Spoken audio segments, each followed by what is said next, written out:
Yes, we are talking this month about eyes on the prize. And this morning, my topic is Be Thou My Vision. Be Thou My Vision. Be Thou My Vision. And you know what? When we are inviting God to be our vision, then knowing that vision is the ability to see, then we know that we're in good hands. When we're inviting God to be our vision, then we know that we can move forward with ease and with grace and with peace, move forward in faith and in trust. And you know, as I was listening to the song, I was thinking that, and we move forward with guidance, and I was thinking that the only two things that we are always in the middle of is change and guidance. We're always in the middle of change and guidance. Oh, think about it, always in the middle of change, and we're always in the middle of guidance. And the really odd thing is we don't recognize either until after the fact. As we're going through it, you know, we know something is going on, but we're not sure what it is, particularly when it comes to change. But we recognize change after it happens, after it has begun.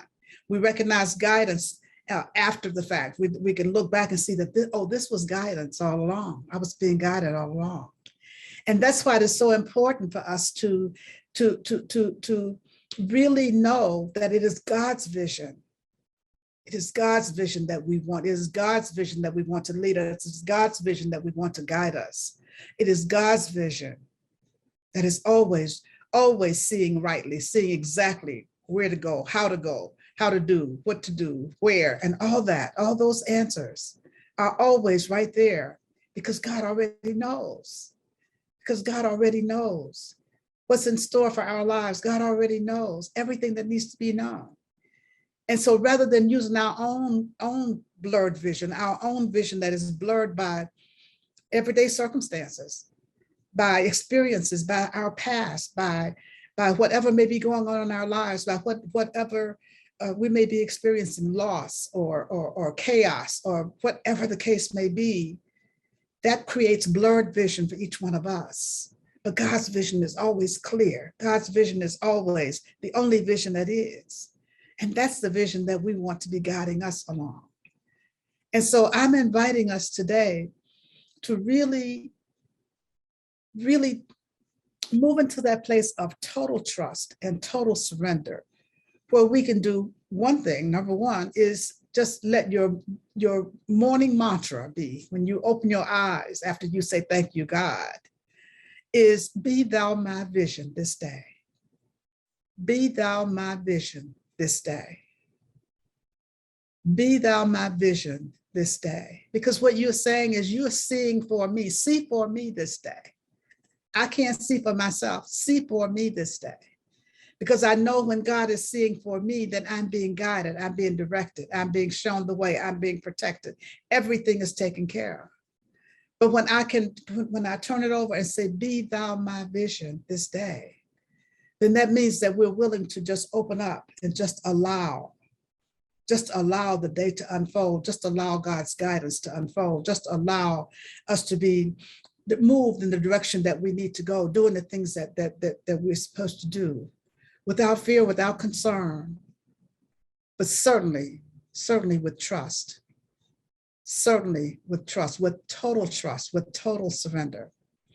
Because, you know, when I think about vision and allowing God to be our vision and allowing God to see for us, I think about, I've talked about Jake Olson before, the young man who wrote the book, Open Your Eyes, when he was 16 years old, and he was a championship golfer. And then he later became a football player. And I won't even talk about the football, the football aspect of his career right now. So, but just to remind us that he allowed God to be his vision, because he knew that he walked by faith and not by sight. And his faith was in God. He allowed God to be his vision. So he became a championship golfer, and then he became a football player, a college and professional football player. And so with that, that's what our lives can look like when we really turn it over. When we really turn it over and decide to just allow God to be my vision this day. allow God to be my vision this day. And so I'm asking you, I'm inviting you, I'm encouraging you to start your day with, be thou my vision this day. And then fasten your seatbelts, because you don't know what that's going to look like. You don't know what that's going to look like because you're taking your hands off the controls that you thought you had. And you're allowing yourself to be guided. You're allowing yourself to be directed. You're allowing yourself to be led in the direction that you should go. And you have to trust to do that. It's like if you didn't have sight and you were using a service dog, once you hold the leash, then you are allowing yourself to be guided. You're allowing yourself to be led. You're allowing yourself to be directed, and you're trusting. You have to trust. If you didn't have the dog, if someone else was helping you, if someone were guiding you with holding onto your arm, or you holding onto theirs, just imagine yourself being blindfolded and allowing someone to lead you. That takes trust. And for any person or any living being on this plane, we certainly, if we trust them enough to guide us, certainly we have to trust the all-seeing eye of God to guide us, to lead us forward. And so I'm inviting us, first and foremost, start your day with be thou my vision this day. Be thou my vision this day. And take a breath and say it again. Be thou my vision this day. And then open your heart and open your mind and release fear and release doubt and release chaos and release drama and release all the stuff that would hold us back and that would blur our vision, because we don't have to use our own. We don't have to use our own. We're letting go of our own to the greater, to the greater. Be thou my vision this day. And then the second thing I'm going to invite you to do is do not let present circumstances rob you of the vision. Don't let present circumstances rob you of the vision, because everything must change. Everything is always changing. Everything changes. Don't let present circumstances rob you of the vision, because whatever's going on now is just temporary. It's transitory. It's changing. When you have made the commitment saying, be thou my vision this day, then you are trusting, and then you are whatever comes up in the present moment, you just move right on through it. You just keep moving right on through it, because you're allowing that greater power, that all-seeing power, that all-knowing power, that divine intelligence, you are allowing that. You're allowing that to guide you. You're allowing that to direct you. You're allowing that to see for you. And so don't allow present circumstances. Just trust and follow the guidance that you're getting. Trust and follow the guidance that you're getting. You know, as I'm talking about this, I'm reminded of years ago when I first left Cleveland, Ohio. I moved to Cincinnati, Ohio. And after a little over a year being there, I had decided that this wasn't the place I needed to be. A very traumatic event, very traumatic times in our lives had happened, and Rev.Sherry had moved with me, and we were going to move. We had a Saturday night family meeting, and we were going to move back to Cleveland. And so we talked about moving back to Cleveland, and I told her, okay, we're going to move back to Cleveland. We just started preparing to do that. And I went to sleep, and when I woke up the next morning, this was in February, the sun was so bright, it coming through my window, that I thought I was in California. So I was lying there in bed wondering, how did I get to California? And I realized that I was still in Cincinnati, but it had been so dark and dreary for weeks that I didn't recognize sunshine when it came through. So this must be California. And so I made the decision right that moment, we're going to move to California. And so when Rev.Sherry got up and came into the room, in the living room where I was, I said to her, we're moving to California. And she said, what happened? When I went to sleep last night, we were moving back to Cleveland. And I said, yeah, but now we're going to move to California. So, and if that doesn't work, then we'll go through California, and then we'll come back to Cleveland if that doesn't work out. And so then I started planning to move to California. No idea where or why or how or whatever. I just knew that there was this urge to move to California. And so I started making plans to move to California. I got movers and packers and all that, and they wanted to know where was I moving to. I had no idea. I knew I was moving to Los Angeles, but I had no idea where I was going to live, where I was going to work, nothing. I just knew that it was time to move to California. And so when I engaged the movers, they were very reluctant to have a contract with me because I didn't have an address to move to. I didn't have employment. I didn't have anything except the desire to move to California. But I convinced them to enter this contract. And I said to them, if you pick up my things and move them across country, by the time you get there, I'll have a place to live and I'll have an address for you. And that was just the way that I did things at that time, and probably still do. And I just allowed myself to trust. I knew that I was supposed to move to California. I knew that present circumstances didn't indicate that that was a smart move to make at that time, particularly where we were in our lives at that time and with things that had happened in our lives at that time. The thing to do would have been to move back to Cleveland, where it was safe, back to Cleveland where we had friends, back to Cleveland where we had family, back to Cleveland where Cheryl had grown up. But Spirit was guiding me, was directing me to move to California, to the unknown, having no idea what I was going to do, where I was going to go, where I was going to live, or whatever. And I moved to California. But the week before I moved, before my moving date, I had a cousin who lived there, and we were in touch periodically. And she called me and said, you know what? I just passed this place in Monterey, California, this new, not Monterey, I'm sorry, the name of the apartment was Monterey Park Apartments. But she said, I just passed this place where these new apartments are going up, and I went in and it looks like a place that you would love to live. And I went in and I talked to someone, and the manager wants to talk with you.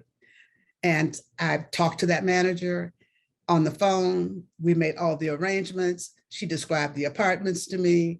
I said, yes, that's where I'd like to live. And we did the contract over the phone. I then was able to call the mover and give them an address to deliver my property to, and all that, just out of the clear.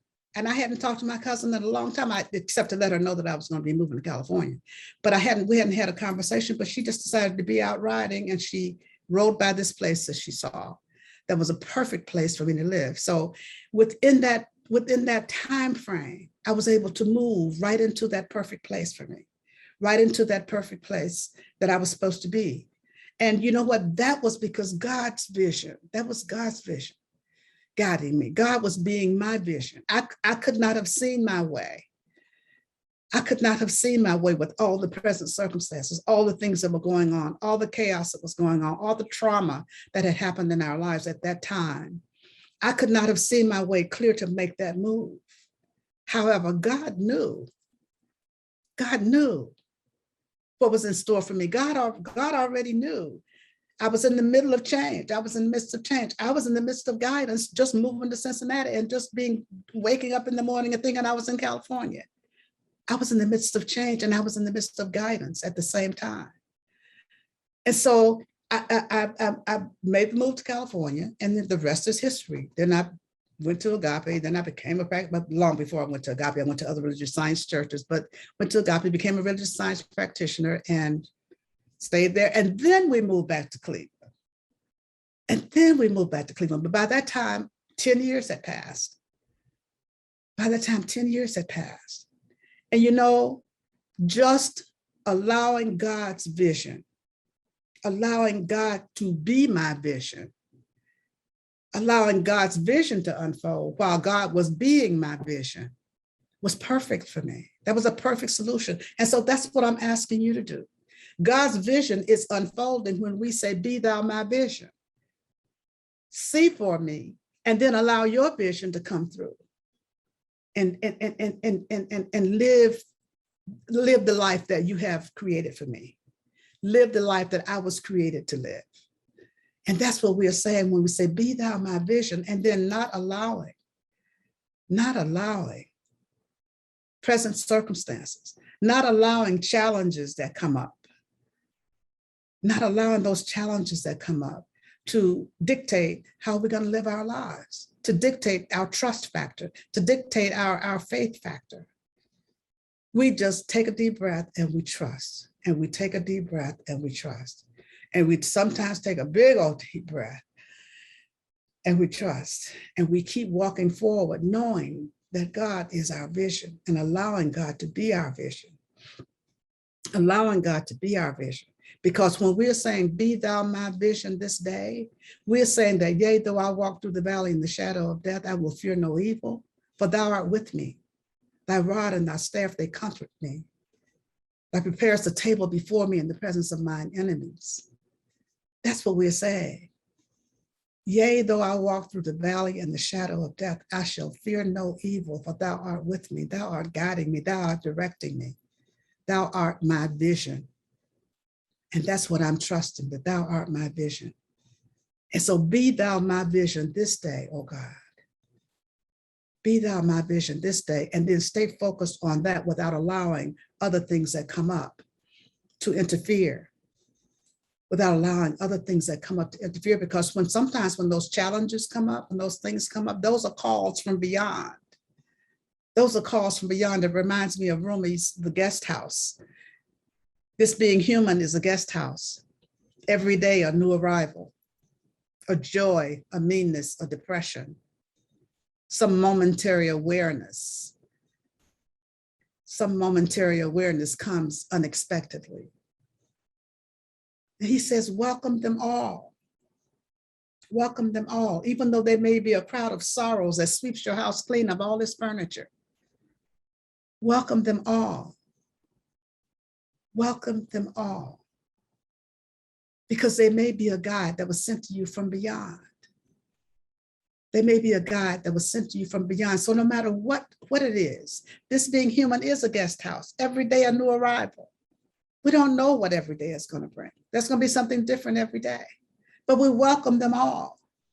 There's something unexpected happens every day. We don't know what it is. But with God as our vision, we're still moving forward. We're still going forward. We're still going through our lives. And so that's what I'm inviting you to do. Be thou my vision this day is your mantra for your life. And then don't let present circumstances rob you of the vision. Rob you of the vision. And then the third thing is stay focused on the goodness of life. Stay focused on the goodness of life. Know that life is good. Life is good despite appearances, despite things that we may see, despite things that may be going on. Life is good. And so stay focused on the goodness of life and stay focused on the fact that life is for us, never against us. Life is for us, never against us. And so trusting in life itself, trusting in God itself, helps us to continue to move forward, to continue to put one foot in front of the other, to continue to be in that place of transformation, to be in that place of transformation where we are constantly expanding, constantly growing, constantly becoming what we were created to be, constantly living our very best lives, constantly living our very best lives. This is what we get a chance to do when we can trust enough to say, be thou my vision, oh God. I trust you. I am trusting you. I don't know where I'm going. I don't know what I'm doing. But I know that you know. I know that God knows. And so that's what we are saying in our lives this day. That's what we're saying for Creative Living Fellowship this day. As a community, we are saying, be thou my vision this day. Each and every day, be thou my vision this day as we move forward. Guide my path, order my steps, direct me in the way that I should go. Yea, though I walk through the valley in the shadow of death, I shall fear no evil. Be thou my vision this day. And then open our hearts, open our minds, and recognize that the life is good and the goodness of life is always, always, always revealing itself. because we're always returning.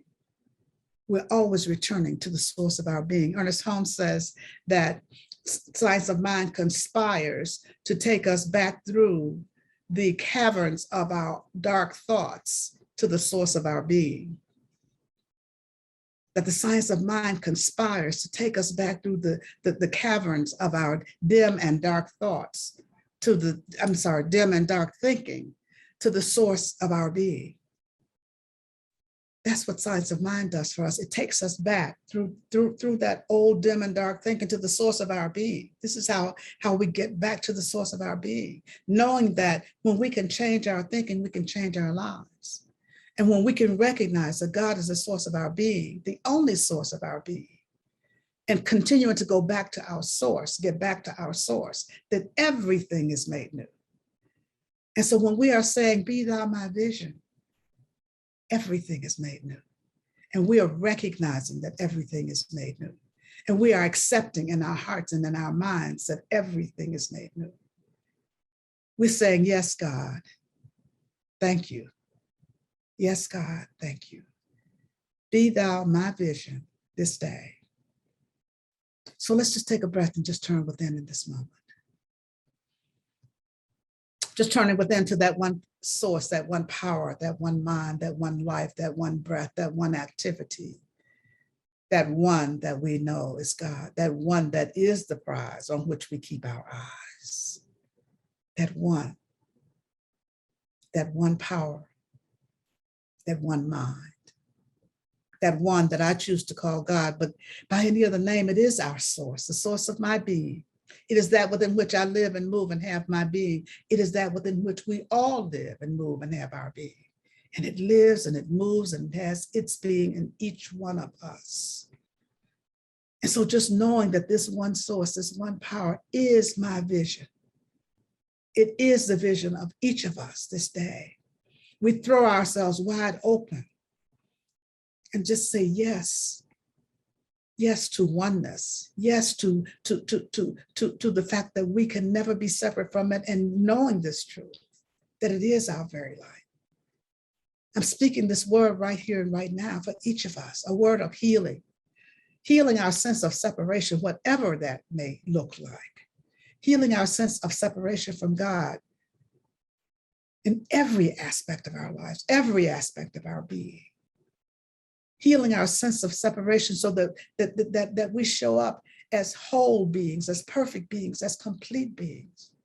So that we're having healing in our body temples and in our bodies of affairs.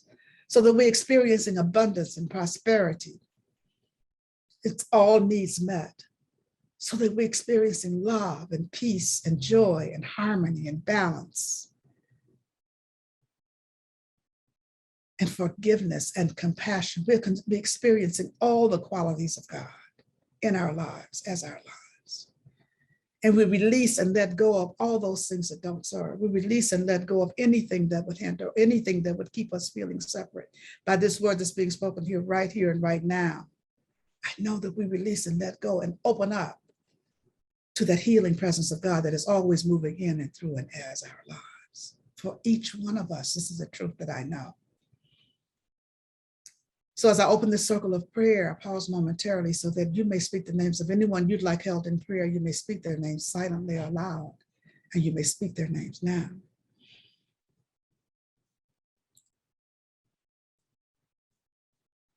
And so for all those whose names were spoken here this day, I know that God is right where each person is, guiding, directing, protecting, caring for, lifting up, loving, comforting, healing